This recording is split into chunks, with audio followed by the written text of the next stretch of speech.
Breaking news. Amaravati నిర్మాణ పనుల పునఃప్రారంభోత్సవాలు కొనసాగుతున్నాయి. దీనికి ప్రధాని చేతుల మీదుగా పునఃప్రారంభోత్సవానికి ఏర్పాట్లు చేశారు. ప్రధాని సభ సందర్భంగా వీవీఐపీలు వచ్చే ప్రకాశం బ్యారేజ్ దగ్గర భారీగా సెక్యూరిటీను ఏర్పాటు చేశారు. సభకు వచ్చే వీవీఐపీల రాక దృష్ట్యా ప్రకాశం బ్యారేజ్ పై సామాన్యుల రాకపోకలను పూర్తిగా నిరాకరించారు.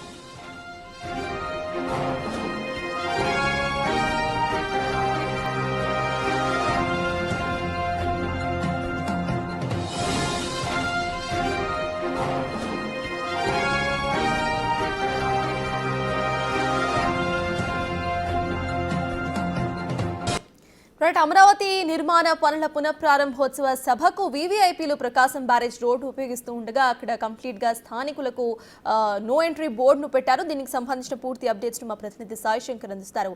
సాయి శంకర్, చెప్పండి, ప్రెసెంట్ అక్కడ ట్రాఫిక్ ఆంక్షలు, ట్రాఫిక్ డైవర్షన్స్ ఎలా కొనసాగుతున్నాయి? అప్డేట్స్ ఏంటి? సర్తాజ్ ప్రధానంగా ప్రకాశం బ్యారేజీ మీదుగా వచ్చేటటువంటి సామాన్య ప్రజలను అయితే ప్రస్తుతం అనుమతిస్తున్నటువంటి పరిస్థితి లేదు.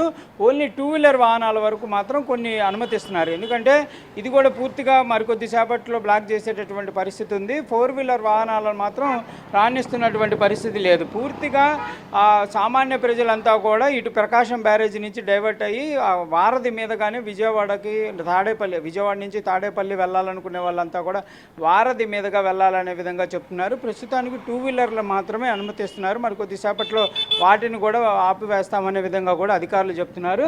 అయితే ఇటు లోపలికి వచ్చిన తర్వాత మాత్రం కరకట్ట వైపు వెళ్ళాలంటే మాత్రం కరకట్ట కానీ ఇటు ఉండవల్లి సెంటర్కి వెళ్ళాలంటే మాత్రం ఇక్కడ పరిశీలించిన తర్వాతే లోపలికి పంపిస్తున్నటువంటి పరిస్థితి ఉంది. ఇక్కడ అనుమతి ఉన్నటువంటి వెహికల్స్ ఏవైతే ఉన్నాయో వాటిని మాత్రమే అనుమతిస్తున్నటువంటి పరిస్థితి ఉంది. మిగిలినవి కనుక అనుమతి లేకపోతే మాత్రం ప్రకాశం బ్యారేజీ డౌన్గా ఉన్నటువంటి ప్రాంతం నుంచి మాత్రం ఇటు పంపించేస్తున్నటువంటి పరిస్థితి ఉంది. తాడేపల్లి, సీతానగరం మీదుగా బయట ప్రాంతాలకు పంపిస్తున్నారు. ప్రస్తుతం అయితే క్లియర్గా లోపలికి రావాలంటే మాత్రం అనుమతి ఉన్నటువంటి వెహికల్స్ని మాత్రమే లోపలికి అనుమతిస్తున్నారు. ఇటు ఎందుకంటే ఈ మరికొద్ది సేపట్లో వీవీఐపీ A+ ఏదైతే వాళ్ళకి ఇచ్చినటువంటి పాసులు ఉన్నాయో వారికి సంబంధించిన వారిని మాత్రమే ఈ రూట్ గుండా వచ్చి కరకట్ట మీదుగా సీడ్ యాక్సెస్ రోడ్డు మీదుగా అమరావతిలో జరుగుతున్నటువంటి సభకు వెళ్లే విధంగా అయితే ప్రస్తుతం పోలీసులు అయితే చర్యలు తీసుకుంటున్నటువంటి పరిస్థితి ఉంది. ఇప్పటికే రాజ్భవన్ కార్యాలయానికి అంటే గవర్నర్ వచ్చేటటువంటి రూటు ఇదంతా కూడా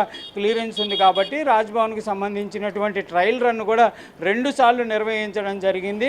మధ్యాహ్నం 2 గంటల సమయంలో రాజ్భవన్ నుంచి గవర్నర్ కూడా ఇక్కడికి వచ్చేటటువంటి అవకాశాలు ఉన్నాయి. దాంతోపాటు గవర్నర్ కంటే ముందు ఎవరైతే వీవీఐపీలు కొంతమంది A+ ఉన్నటువంటి వాళ్ళంతా కూడా ఈ రూట్ మీదగానే కరకట్ట వచ్చి కరకట్ట మీదగా ఇటు సభ వేదిక వరకు వెళ్ళేటటువంటి రోడ్డు అయితే క్లియర్ చేస్తున్నారు. ప్రస్తుతం కరకట్ట మీదకైతే క్లియర్గా పాస్ ఉంటేనే, లేకపోతే హైకోర్టుకు సంబంధించినటువంటి అధికారులు అయితే మాత్రమే అనుమతిస్తున్నటువంటి పరిస్థితి ఉంది. మిగిలిన వాళ్ళని ఎవరిని కూడా అనుమతిస్తున్నటువంటి పరిస్థితి లేదు. కంపల్సరీగా పోలీసులకి కొన్ని ఎవరైతే ఈ వీఐపీకి సంబంధించినటువంటి మూమెంట్ పేర్లు కూడా స్పష్టంగా ఇవ్వడం జరిగింది. వారికి సంబంధించినటువంటి వాళ్ళని క్లియర్గా వాళ్ళ వెహికల్ నెంబరు, వాళ్ళకి ఇచ్చినటువంటి పాస్ నెంబరు, పాస్లో పేరు ఏది ఉంది ఇవన్నీ కూడా పరిశీలించిన తర్వాతే అనుమతించాలనే విధంగా కూడా వాళ్ళకైతే డైరెక్షన్స్ ఇచ్చినట్టు చెప్తున్నారు. మొత్తం ఇక్కడి నుంచి 13 కిలోమీటర్లు ప్రయాణం చేసిన తర్వాత, అంటే ఇది కరకట్ట వచ్చేటటువంటి ప్రాంతం ప్రకాశం బ్యారేజీ, ఇక్కడ నుంచి 13 కిలోమీటర్లు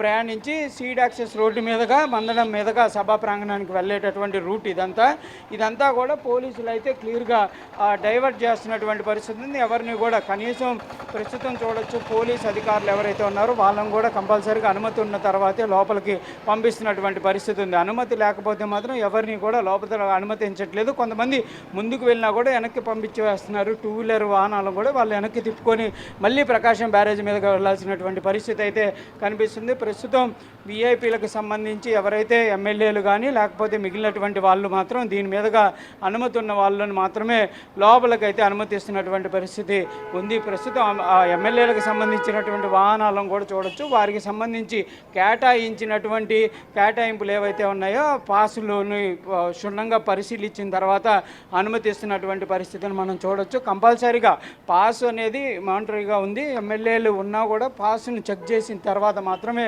వారికి సంబంధించినటువంటి వాహనాలను కూడా లోపలికి అనుమతిస్తున్నారు. కంపల్సరీగా ఈ ప్రకాశం బ్యారేజీ కరకట్ట మీదకి వెళ్ళాలనేటటువంటి వాళ్ళు విఐపి, వివిఐపి, అదేవిధంగా A+ పాసులను అయితే కంపల్సరీగా కలిగి ఉండాలనే విధంగా మాత్రం ఆప్షన్ ఉన్నటువంటి పరిస్థితి ఉంది. ఇటువైపు ముందుకు వెళ్ళాలంటే మాత్రం ఇంక అనుమతిస్తున్నటువంటి పరిస్థితులు అయితే లేవనే విధంగా చెప్పొచ్చు. మరి కొద్దిసేపట్లో ఈ 2 వీలర్ వాహనాలను కూడా పూర్తిగా ఆపివేసేటటువంటి పరిస్థితి అయితే క్లియర్గా కనిపిస్తున్నటువంటి పరిస్థితి అయితే ప్రస్తుతం ఇక్కడ ప్రకాశం బ్యారేజీ దగ్గర కనిపిస్తుంది సార్.